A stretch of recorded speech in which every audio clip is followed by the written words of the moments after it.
Kilo పచ్చడి ఎంత ఉంటుందండి మీ దగ్గర? మన దగ్గర కిలో అంటే ఇప్పుడు బోన్లెస్ చికెన్ ఉంది అనుకోండి, బోన్లెస్ చికెన్ అయితే 900 అండి కిలో. బోన్లెస్ అయితే 900 అండి. మన బోన్ అయితే మనం 700కి ఇస్తున్నామండి కిలో.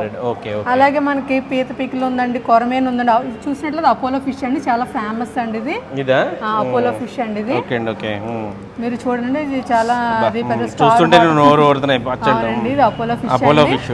మనకి చాలా రేర్ గా దొరుకుద్దండి ఈ ఫిష్. డబుల్ లేయర్ ఉంది, డబుల్ లేయర్ అండి, సీలింగ్ అండి. డబుల్ లేయర్ తో మనం చాలా చోట్లకి మనం ఆల్ ఓవర్ ఇండియా మనం సప్లై చేస్తామండి. అంటే ఆర్డర్స్ ఎట్లా తీసుకుంటారు? అంటే ఫోన్ లో తీసుకుంటామండి. చూసినట్లయితే గోంగూర చికెన్ తొక్కు అండి ఇది. ఓకే, ఇది గోంగూర చికెన్ తొక్కు. అవునండి. చాలా ఫేమస్ అండి ఇది. మనకి చాలా రైస్ లో అది కలుపుకోవడానికి కానీ, చపాతీలోకి కానీ. అంటే చికెన్ చిన్న చిన్న పీసెస్ కింద చేసి చేస్తారండి. తొక్కు అండి. ఇదేంటండి ఇది? చూసినట్లయితే గోంగూర ఎండ్రాయిల్ పికిల్ అండి, మన దగ్గర స్పెషల్ అండి ఇది. గోంగూర ఎండ్రాయిల్ అండి. కీమా చూడండి, అడుగున కీమా అండి. ఓకే ఓకే, కీమా పికిల్ అండి. Okay, mutton keema. ఇది ఓన్లీ బోన్లెస్ మటన్ అండి ఇది. చూసినట్లయితే మీరు మొత్తం బోన్లెస్ మటన్ అండి. ఓకే, బోన్లెస్ మటన్ వస్తుంది అన్నమాట ఇది.